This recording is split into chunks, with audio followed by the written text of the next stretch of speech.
Mahalakshmi Tathastu mall garment and apparels Ganesh Chaturthi special offer 30 सप्टेंबर पर्यंत मर्यादित। आदित्य बिझनेस सेंटर, पहिला आणि दुसरा मजला, गांधी चौक, सावंतवाडी। मोबाईल नंबर 9860 2593 76 आणि 9226 2493 76।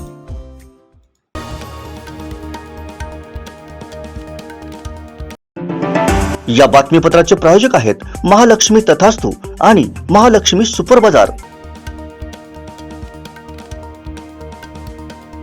भाईसाहेब सावंत आयुर्वेदिक महाविद्यालयाला सर्व सोयीनियुक्त अत्याधुनिक अशी रुग्णवाहिका देण्याचं आश्वासन महाराष्ट्र विधानसभा अध्यक्ष ॲडव्होकेट राहुल नार्वेकर यांनी संस्थेच्या पदाधिकाऱ्यांच्या शिष्टमंडळाला दिलं आहे। रेल्वे स्थानकावरती उतरल्यावरती रिक्षा चालकाकडून जादा भाडे आकारणे व रिक्षा भाडे नाकारणे असे प्रकार घडल्यास सिंधुदुर्ग जिल्ह्याच्या उपप्रादेशिक परिवहन कार्यालयाशी संपर्क साधायचं आवाहन करण्यात आलं आहे। वीज ग्राहक संघटना सिंधुदुर्ग व सावंतवाडी शाखेच्या वतीने महावितरण सावंतवाडी उपविभागाचे उपकार्यकारी अभियंता चव्हाण यांना गणेशोत्सव कालावधीत विजेच्या कोणत्याही तक्रारी येऊ नये, त्याचप्रमाणे वीज ग्राहकांना सुरळीत अखंडित वीज पुरवठा करण्यासंबंधीचं निवेदन देण्यात आलं आहे। भारतीय जनता पार्टी प्रदेश युवा मोर्चा प्रदेश उपाध्यक्षपदी प्रथमेश राजन तेली यांच्या नावाची घोषणा करण्यात आली आहे। 19 मराठा लाईट इन्फंट्री बटालियनचे सुभेदार सुनील राघोबा सावंत मूळ कारिवडे हे बुधवारी सकाळी पीटी परेड दरम्यान पंजाब येथे शहीद झाले आहेत। स्थानिक गुन्हा अन्वेषण शाखा सिंधुदुर्ग यांच्या पथकानं कसाल ओव्हरब्रिजच्या खाली अवैध गोवा बनावट दारू वाहतुकीवरती केलेल्या कारवाईत 5,52,000 रुपयांची दारू आणि सुमारे 11 लाख रुपये किमतीची 2 वाहनं यासह 2 संशयित आरोपींना ताब्यात घेतलं आहे। वेंगुर्ला शहर व उपदांडा या भागातील नागरिकांनी दोन्ही गावांचा सर्वांगीण विकास होण्यासाठी वेंगुर्ला मांडवी ते नवबाग रस्ता पुलाची मागणी केली आहे। मुंबई गोवा महामार्गावरील बिबोणे येथील सर्व्हिस रोडवरती 2 मोटरसायकलमध्ये समोरासमोर टक्कर होऊन बुधवारी झालेल्या अपघातात साळगाव येथील 22 वर्षीय ओमकार राऊळ या युवकाचा उपचारादरम्यान मृत्यू झाला आहे। 1,000 कोटींच्या पॉन्झी घोटाळ्यासंदर्भात ओडिशा आर्थिक गुन्हे शाखेकडून अभिनेता गोविंदाची चौकशी करण्यात येणार असल्याची माहिती मिळत आहे। ठाणे, नवी मुंबई, मुंबई कल्याण परिसरात घरफोड्या, वाहन चोरी तसंच पोलिसांवरती हल्ला करण्यात पटाईत असलेल्या एका सराईत खतरनाक गुन्हेगाराला खडकपाडा पोलिसांनी बुधवारी आंबिवलीतील अटाळीमधील इराणी वस्तीमधून अटक केली आहे। आगामी लोकसभा निवडणुकीत चंद्रपूर लोकसभा तसंच ब्रह्मपुरी, चिमूर, वरोरा आणि बल्लारपूर विधानसभा मतदारसंघात भाजप काँग्रेस या दोन्ही पक्षांनी तेली समाजाला उमेदवारी न दिल्यास निवडणुकीवरती बहिष्कार टाकण्याचा इशारा महाराष्ट्र प्रांतिक तैलिक महासभेचे नवनियुक्त राज्य उपाध्यक्ष प्रकाश देवतळे यांनी दिला आहे।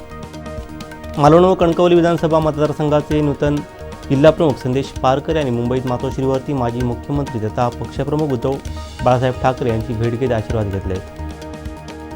सिंधुदुर्ग जिल्ह्यातील शासकीय वैद्यकीय महाविद्यालयाकडे महाराष्ट्र राज्य शासनाचं पूर्णतः दुर्लक्ष झालं असून आमदार वैभव नाईक यांनी याबाबत राज्याचे वैद्यकीय शिक्षण मंत्री हसन मुश्रीफ यांची मुंबई येथे मंत्रालयात भेट घेऊन सिंधुदुर्ग शासकीय वैद्यकीय महाविद्यालयातील समस्या व इमारतीचं रखडलेलं बांधकाम, रिक्त पदे यामुळे रुग्णसेवेवरती होणारे परिणाम याकडे लक्ष वेधलं आहे। विविध कारणांनी जोडप्यांचे लग्न बेकायदेशीर ठरवले गेले असेल, परंतु त्या जोडप्यास अपत्य असतील तर त्या अपत्यांना पालकांच्या स्वकष्टार्जित आणि वडिलोपार्जित मालमत्तेतही हक्क मिळेल असं सर्वोच्च न्यायालयाने नुकतंच स्पष्ट केलं आहे। आरोग्य कर्मचाऱ्याला निपाह संसर्ग झाल्याचं निष्पन्न झाल्यानं निपाह विषाणूबाधित रुग्णांची संख्या बुधवारी 5 झाली। 5 रुग्णांपैकी 2घांचा मृत्यू झाला आहे। दरम्यान निपाहचा संसर्ग वाढत असल्यानं केरळच्या कोझिकोड जिल्ह्यात पुढील 2 दिवसांसाठी शैक्षणिक संस्था बंद ठेवण्याचा निर्णय जिल्हा प्रशासनानं घेतला आहे। अनाथ बालगृहात एका मतिमंद मुलीवरती लैंगिक अत्याचार केल्याबद्दल त्या शाळेतील शिक्षकाला सोलापूरच्या सत्र न्यायालयानं दोषी ठरवून 20 वर्ष सक्त मजुरीची शिक्षा ठोठावली आहे। 2024 सालची लोकसभा निवडणूक जवळ आल्यामुळे इंडिया आघाडीतील हालचालींना वेग आला आहे। या आघाडीकडून वेगवेगळ्या राज्यांतील जागा वाटपावरती चर्चा सुरू झाली आहे। त्यासाठी दिल्लीत पहिली बैठक झाली असून राज्यस्तरावरती जागा वाटप केलं जाईल असं या बैठकीत ठरवण्यात आलं आहे। G20 शिखर परिषदेनंतर आता केंद्र सरकारनं पुढील आठवड्यात होणाऱ्या संसदेच्या विशेष अधिवेशनाकडे लक्ष केंद्रित केलं आहे। या अधिवेशनाच्या पूर्वसंध्येला 17 सप्टेंबर रोजी सर्वपक्षीय बैठक बोलावण्यात आली असून त्याच दिवशी नव्या संसद भवनावरती तिरंगा फडकवला जाणार आहे। प्रधानमंत्री उज्ज्वला योजनेअंतर्गत 3 वर्षांमध्ये अतिरिक्त 75 लाख मोफत LPG जोडणी करण्यासाठी केंद्र सरकारनं बुधवारी 1,650 कोटी रुपयांची तरतूद केली आहे। 2023 ते 2026 या वर्षासाठी ही तरतूद करण्यात आली आहे। शासनाच्या क्रीडा संचालनालय व जिल्हा क्रीडा परिषद मार्फत घेण्यात आलेल्या जिल्हास्तरीय शालेय कुस्ती स्पर्धेत सावंतवाडी येथील कळसुलकर हायस्कूलचा 7वीतील विद्यार्थी आदित्य सतीश हरमलकर विजेता ठरला आहे। 1.25 कोटी रुपयांच्या सोन्याच्या तस्करी प्रकरणी सीमाशुल्क विभागानं मुंबई विमानतळावरून दोघांना अटक केली. आरोपीमध्ये एका महिलेचा समावेश आहे. दक्षिण मुंबईतील बडेमिया या प्रसिद्ध रेस्टॉरंटवर अन्न आणि औषध प्रशासनानं कठोर कारवाई केली आहे. एफडीने एक हॉटेलवरती छापा मारला, त्यावेळी तपासणी दरम्यान हॉटेलमध्ये गलिच्छपणा उघड झाला आहे. फौजदारी गुन्ह्यांबाबत विशेषतः संवेदनशील प्रकरणांमध्ये माध्यमांना माहिती देणाऱ्या पोलीस अधिकाऱ्यांसाठी 3 महिन्यांच्या आत सर्वंकष नियमावली तयार करावी असे निर्देश सर्वोच्च न्यायालयानं बुधवारी केंद्रीय गृह मंत्रालयाला दिले.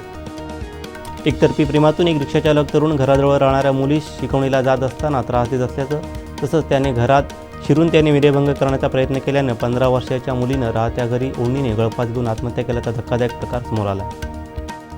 सांभाळ करणं अवघड झाल्याने आईवडिलांनी स्वतःच्या मुलीची भीक मागण्यासाठी 2,000 रुपयांना विक्री केल्याचं आणि यामध्ये त्यांना जात पंचायतीच्या पंचांनी साथ दिल्याचा धक्कादायक प्रकार पुण्यात उघडकीस आलाय. या बातमीपत्राचे प्रायोजक आहेत महालक्ष्मी तथास्तू आणि महालक्ष्मी सुपर बाजार. आमचे दिवसभरातले सर्व अपडेट्स, ताज्या घडामोडी आणि थेट लाईव्ह पाहण्यासाठी सबस्क्राईब करा, लाईक करा कोकणचं नंबर 1 महा चॅनल कोकण 7 लाईनचं YouTube चॅनल.